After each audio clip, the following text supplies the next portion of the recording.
I found my love for softball when my dad first introduced it to me. It was the only sport that I played when I was little, and I never really tested any other sport other than softball, and I just kind of fell in love with it, like when you first play a sport and you just feel the love for the game, like it's just, the intensity is so much different than any other sport. Like sometimes you're standing around waiting for something to happen, but at the same time when you're up to bat, like it's on you, like you're holding your success in your hands, and I don't know, I just kind of fell in love with it.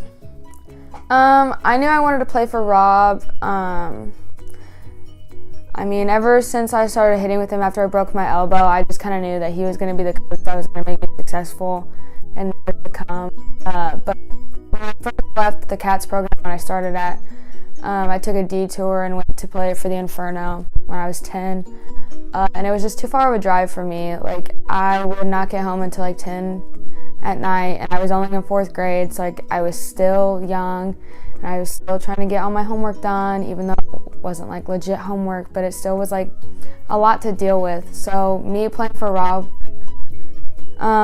it just helped me a lot because it was closer to home, and he was like a second dad to me. First, she was a cheerleader, and she was 8, and we also signed her up for softball. And we were at a cheer competition downtown, and it was opening day at softball. And then at that point, she was mad that we were missing the softball game, so we knew that was really her passion.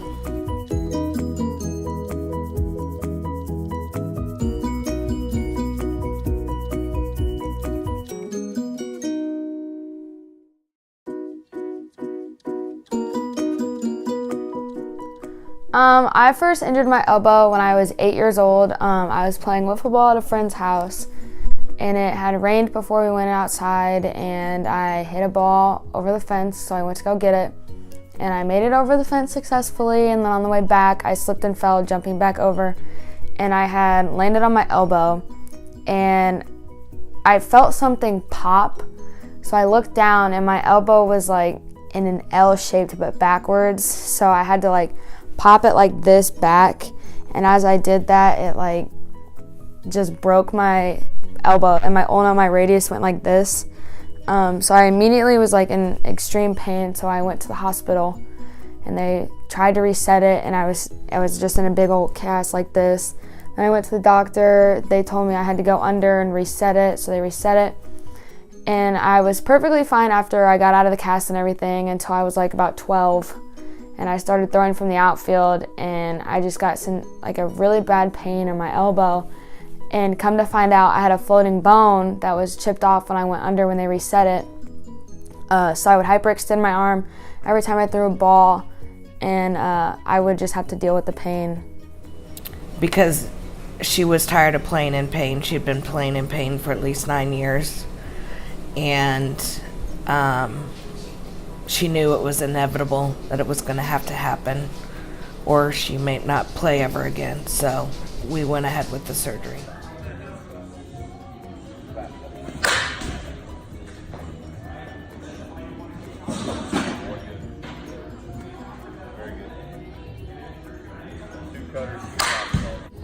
As her parent and as a coach, how is your relationship with Courtney?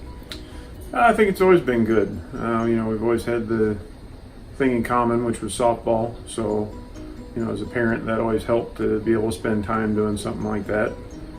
As a coach, I've coached her for a long time, so I feel like our relationship's good there. We've always kind of known each other's thoughts and known what the other one expectations were. So it's always been good. What is it like to coach someone you've known your entire life? It's interesting to see the evolution from, where she started off to where she is now. There's a lot of things that between us now that go unsaid, just with a look or, any kind of eye contact or something like that. We really don't have to talk about certain things anymore because I've coached her for so long. We've been together for so long. We usually know what the other one's thinking most of the time, so that's kind of nice. Again, coaching her for as long as I have and being around her as long as I have, to have that unspoken communication and know what the other one's thinking and what the other one's expectations are. Before the surgery, did you see any changes in her playing ability? Not in her playing ability, just the pain level that she had. She toughed it out a lot through a lot of pain and elbow problems and things like that. But as far as her ability, no, I never really saw a decline in her ability. Just how hard she had to fight to play through the pain. Now that she got the surgery and her range of motion is better, could she possibly get more money for NIU? That could always happen. I mean, her numbers are really good. They've always been good, but this year she's having a really good year. I know Northern has been following. The coaches have been talking to her about it. So, there's always a possibility that could lead to a little more scholarship money. Do you think she built up a tolerance because that was the only way she was able to fight through the pain when she played? I'm sure that was part of it. Yeah, just learning how to play with the pain.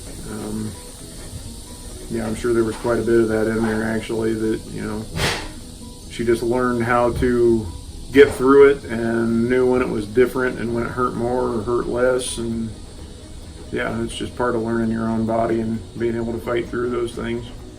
Rob has not only been an influence in the softball world to me, he's also been like a father figure for me as well. My dad is the assistant coach for my travel team, and he helps coach with Rob, but Rob has just always been the guy that's always been there for me, no matter what the situation is. My dad's always the same, but when I first started playing for Rob, my dad was also helping with my sister, so he was kind of going back and forth. So Rob has just always been there, and he hasn't just influenced me with softball, but he's also been very close with me outside of softball. That was probably the most challenging part. The pain didn't really bug her, but her not being able to throw or hit or lift or do a whole lot of anything was a big challenge for somebody that is busy 7 days out of the week. I first injured my elbow when I was 8 years old. I was playing wiffle ball at a friend's house, and it had rained before we went outside, and I hit a ball over the fence, so I went to go get it.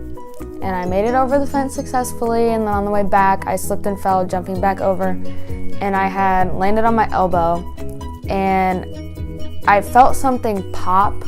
So I looked down, and my elbow was in an L shaped but backwards, so I had to pop it like this back, and as I did that, it just broke my elbow, and my ulna, my radius went like this.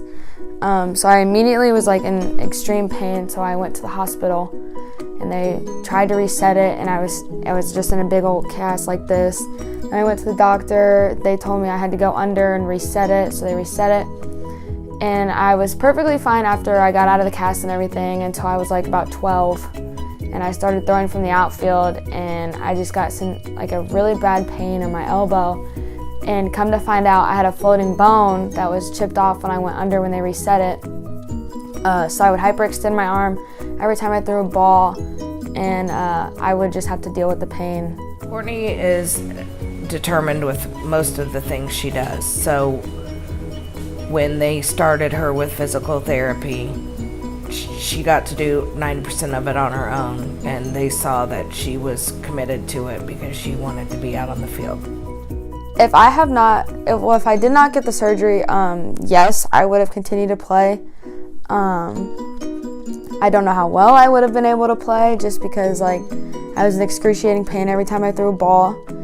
And I know that if I still would have played, then I wouldn't have been able to be 100%, and all I would have been worried about was throwing and it hurting.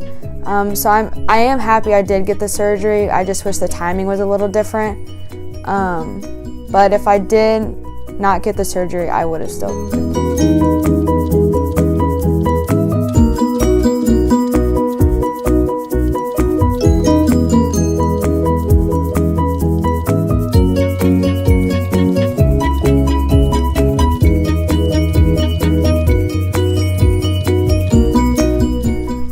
This season has been a big struggle for me, just because coming off of last season, I was doing pretty well, and the team as a whole was doing pretty well. It was just a big bummer to me because I really thought that we were going to go far this year, and like the season's not over yet, but we've got a pretty good chance. It's just the fact that I can't give my 100% on the field like I want to, and I can only hit this season. So it's been a big struggle for me, but at the same time, like I feel like it's helped me a lot. It's really put into perspective how much the game does mean to me and how much I'm willing to give my all just to be on the field again. But it's just been super hard this season not being able to see myself out in the outfield, catching balls that sometimes are dropped that I could have caught, or like seeing balls and people getting thrown out at home plate. Like that could be me, but this season it's sadly not.